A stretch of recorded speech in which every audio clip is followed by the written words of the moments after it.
مباشرة لنتمتع جميعا كلاسيكو اسبانيا، ريال مدريد اسبانيول مباشرة من سانتياغو برنابيو. يوسف تفضل. شكرا للأخضر بريش. أيها الأعزاء مشاهدي الجزيرة الرياضية، المباراة تبدأ بإثارة وتبدأ بنزول الشخص إلى أرض الملعب، وبالتالي رجال الأمن يلاحقون الشخص الذي نزل إلى أرض الملعب، ألقي به أرضا وخلاص الموضوع سوف ينتهي عند هذا الحد. ورونالدو يتابع، رونالدينيو يتابع الساحر البرازيلي الذي فاز بالكرة الذهبية. هو لاعب ذهبي يستحق الكرة الذهبية، ولكن الشخص الذي نزل إلى أرض الملعب يستحق العقاب لأن نزل قبل ضربة البداية بثواني. ديفيد بيكهام يسيطر على الكرة وينقلها إلى الأمام مباشرة، ولكنها عند الحارس فيكتور فالديز. المباراة اليوم تحمل الرقم 151 في الليغا، سواء في برشلونة في النوكام أو هنا في سانتياغو برنابيو بشكل غير لائق. لكن هنا اللاعب الذي تحدث عن ريال مدريد بشكل لائق اللي هو رونالدينيو، وقد تحدث للجزيرة الرياضية يكون من البداية والكرة منقولة لمصلحة الريال، ولكن في راية مرفوعة هو صامويل إيتو. لاحظ معي، استمع. كرة منقولة وأهمية المباراة لا شك ومحاولة المرور، لاعب مهاري اليوم ميسي. الآن أتت الكرة اللي يحبها رونالدينيو، أتت الكرة اللي يحبها رونالدينيو في المكان المفضل لدى رونالدينيو، وتافي ورونالدينيو يلعبها تصطدم وتسديدة أخرى أيضا يقلها ويحاول صامويل إيتو يتقدم، ولكن الكرة كازياس اللي يلعب للكلاسيكو رقم 10 في هذه الأمسية. كازياس باعتباره حارس رائع للريال، دائما ملعوبة عالية تمر يتركها سيرجيو راموس إلى وساحرة البرازيلي. رونالدينيو يتلاعب ويتقدم ويحاول أنه يمر، ولكن حكم المباراة يتابع مباشرة الكرة تمر إلى ضربة مرمى روبينيو لاعب مهاري، ممكن يمر مر والكرة إلى الأمام ولكنها عالية اليسرى. رونالدينيو ينقلها إلى صامويل إيتو، خطيرة أمام المرمى، خطيرة الحق ولكنها إلى خارج أرض الملعب. واحدة ساحرة من الساحر الأرجنتيني مباشرة. صامويل إيتو يتلقى كرة ذهبية. رونالدينيو وهنا صامويل إيتو، وصامويل إيتو يحاول يتقدم ولكن إصابة. هذا هو السؤال المطروح. كرة ملعوبة عالية إلى راؤول يقف في موقف تسلل، يعطي الفرصة، مبدأ تحت الفرصة لليو ميسي ليتحرك، لاعب شاب على اساس تبدا من جديد.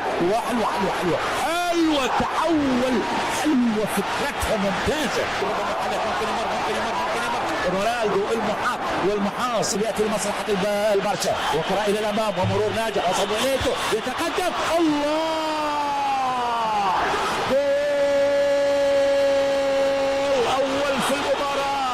مباشرة صامويل إيتو يأتي ويسجل الهدف الأول لبرشلونة. مهاري ممتاز اليوم ميسي الحقيقة في اللقطة السابقة، وبالتالي التقدم من العمق، وريال مدريد يضرب من العمق مرة أخرى في هذه اللقطة. راح نشوفها مرات ومرات. عادة إلى ريال مدريد يفعلها كما فعلها في مرات سابقة. ويقدم رونالدينيو ويحاول يمر، ينقلها إلى صامويل إيتو إلى رونالدينيو مرة أخرى. يا سلام على الجمال الحقيقة، اللي الكرة ما تطلع يعني كيف ما اتفق على الأطباق. ديفيد بيكهام تصل مرة أخرى إلى روبرتو كارلوس، تحول إلى أمام. انها لمسه يد، نعم هي كذلك، وبالتالي الى ضربه حره تاتي لميسي، واختبار يعني اختبار اول لميسي وروبينيو، واللاعبين الشابين، لاعب برشلونه ولاعب ريال مدريد. صغار برشلونه خسروا، كبار برشلونه فايزين لغايه الان. هم لقطه وتغيير اتجاه اللعب على اساس تصل الى ميشيل سالغادو، ميشيل بلاشي، لكن كبار برشلونه والاهميه القصوى للكبار في هذا الكلاسيكو. ينتزع مثلا ريال برشلونه 3 نقاط ثمينه جدا. محاوله تقدم ديكو يسدد، ولكن الكره الى خارج. جالس يقطع رونالدينيو في الجهة اليسرى من الملعب جالس يعمل عمايل، يعني يعمل كل شيء في هذه الجهة. في تفوق رياضي اسباير، ولكن كما ذكرت هي مباراة ودي لمواجهة كلاسيكو. برشلونة متقدم ولكن ريال هو اللي حاكم، ورابينيو يحولها ولكن يعني اصطدت فيه المدافع وتوقفت المحاولة عند هذا الحد، توقفت فقط عند فيكتور فالديز اللي سيطر على الكرة. طويلة إلى زيدان، التغطية حضرة من بايول. هذا للاستلاح ولكن يتعرض لإعاقة، فيه ضربة حرة مباشرة. هي المباراة الأولى اللي يلعبها مثلا الآن، يلعب الكلاسيكو بعد ما كان تكون من خيارات لوكسمبورغ. هذا صامويل ايتو الى اليوم ميسي، ولكن اليوم ميسي يقف في موقف تسلل برشلونة وهي ليست كذلك في الريال.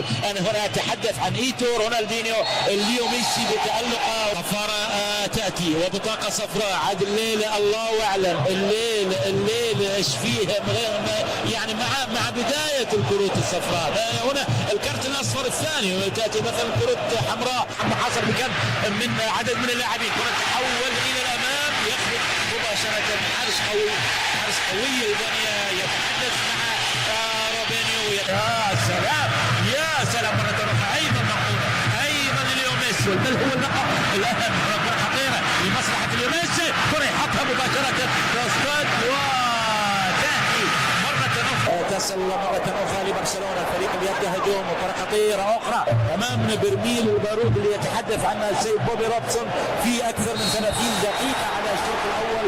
الأفضلية الحديدة للفريق الزائر برشلونة بأن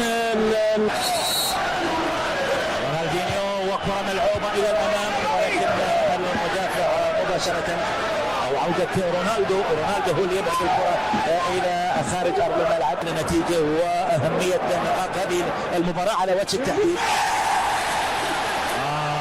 ساعد الحكم ورفع الراية، 1 مقابل لا شيء، والضربة الحرة المباشرة اللعب إلى الأمام ومرة أخرى تحول، ولكن تفوق ليو ميسي على رابينيو.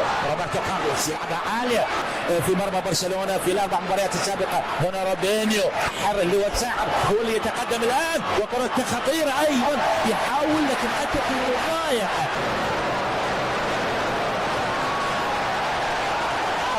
على اساس تصل الى صامويل ايتو يمر صامويل ايتو، ولكن على اساس يبعد الكره. ودربكه ايضا حاضره في هذه اللقطه، ورونالدينيو يتقدم مر من الثاني، وحاول ايضا من الثالث، ولكن الكره مقطوعه من امام.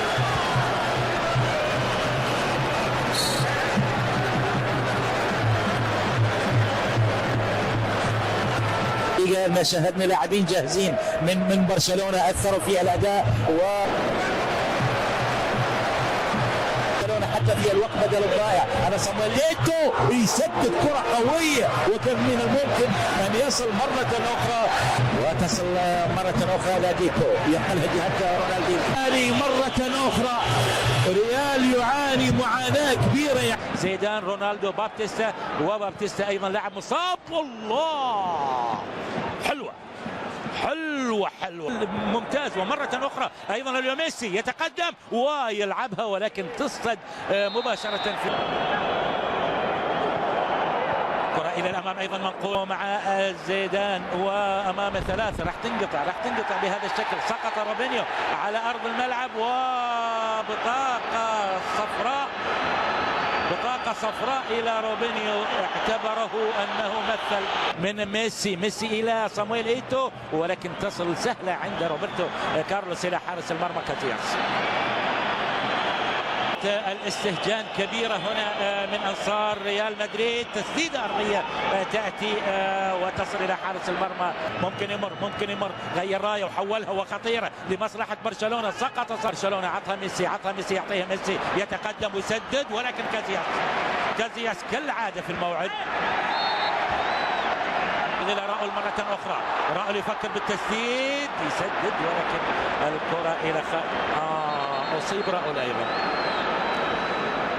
يبدو أن راؤول قد أصيب في هذه اللقطة، وهذا شيء لا يعني يتمناه لوكسمبورغو. وإلى الأمام ومرة أخرى تصل جهة روبرتو كارلوس، كرة منقولة إلى الأمام عالية، يخرج حارس المرمى وخطأ من المدافع، توصل في الجهة اليمنى، يتقدم هناك ميشيل سالغادو يلعبها إلى الأمام، ولكن ماركيز يبعدها على 3-3 بيروح راح مر وتقدم ووصل الآن رونالدينيو ومرمى. جول جول جول جول جول جول يأتي الهدف الثاني لبرشلونة، يأتي الهدف الثاني من الساحر رونالدينيو، يتقدم ويتلاعب ويمر ويصل ويسجل الهدف الثاني لمصلحة برشلونة. إنها منطقية للغاية، لاحظ جاهزية رونالدينيو وقارن بجاهزية رونالدو، لاحظ اللاعب الجاهز.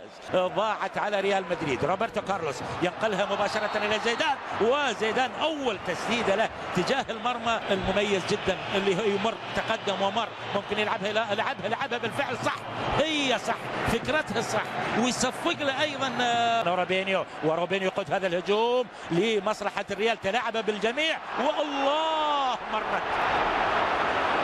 مرت وضاعت. بينيو الى زيدان الى روبرتو كارلوس، يتقدم ويخوض هجوم، روبرتو كارلوس يلعبها ليو ميسي، يمر كالعاده ويتلاعب ويسدد في الاخير الى روبينيو، يحاول انه يلم الكره ولكن وصلت سهله. زيدان لعبها مباشره، ولكن رونالدو يقف في موقف تسلل. انيستا اذا هو اللاعب القادم في برشلونة، مثل منتخب شباب اسبانيا، يلعب انيستا اليوم الكلاسيكو الثالث، يحول الكره الى ميشيل سالغادو، الملعوبه عاليه تمر من رونالدو الى خارج ارض الملعب. الثالث هو يبحث عن الثالث، كره ما في شيء تلعب، ولكن يسيطر عليها مباشره كاسياس. يتقدم الآن ويحول الكرة، ولكن يعود روبرتو كارلوس الحركة، وصامويل إيتو إلى رونالدينيو ومع إيفان هلغيرا، يسيطر على الكرة. انيستا هو اللاعب الآن اللي يقوم بالدور، اللاعب يعني من بعض الأنصار. هنا رونالدو يسدد، ولكن المباراة اللي هو ليو ميسي وأشرك انيستا، لاعب ممتاز، لاعب شاب مثل منتخب شباب اسبانيا، يقوم الآن بهذا الدور، يعني يعتبرونها خائن. كرة ملعوبة تصطاد في فيكتور فالديز، وينتهي الموضوع عند هذا الحد كأخطر محاولة لريال مدريد. لاحظ معي يعني على بعد 14 دقيقة تقريبا تأتي المحاولة الأخطر يعني. نعم، و65% لتأكيد هذا القول، أن 65% نسبة الاستحواذ على الكرة من برشلونة. تصل إلى رونالدينيو، مر وتقدم ولعبها، يا الله،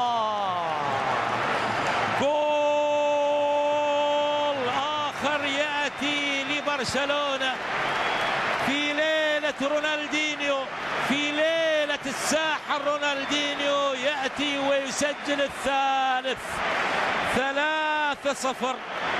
3-0، لكن تلاحظ، شوف عزيزي مشاهد الجزيرة الرياضية، أرجوك تابع شلون لعبها، اللقطة الأخيرة، اللمسة الأخيرة شلون حطها. الريال يخسر من برشلونة ب3 قابلة للزيادة، قلوب كاتالونيا كلها تهتف لفريقها ولرونالدينيو بتألق الملفت للنظر. لا تستغرب والله، فرانس فوتبول محقق أفضل لاعب في العالم من اختاره صح 10 على 10. جوتي يرسلها إلى الأمام، وروبينيو، وحتى مشاركة بابتيستا لم تأتي بنتيجة. يعني رونالدو من برشلونة إلى الريال، لويس فيجو، من يصدق مثلا لويس فيجو مثلا ينتقل إلى الريال؟ وهذا الوضع الحقيقة دائما يزعج الكتالونيين.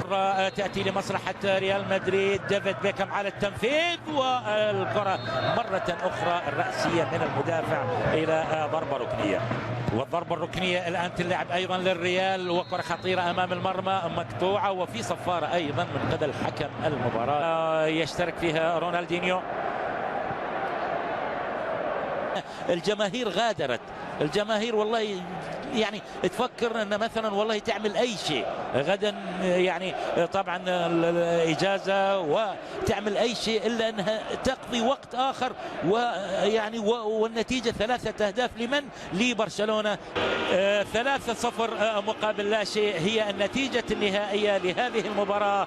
ايها الاعزاء مشاهدي الجزيره الرياضيه في كل مكان، البرشا يتفوق ورونالدينيو ينثر السحر هنا في سانتياغو برنابو، صداره للفريق الكتالوني.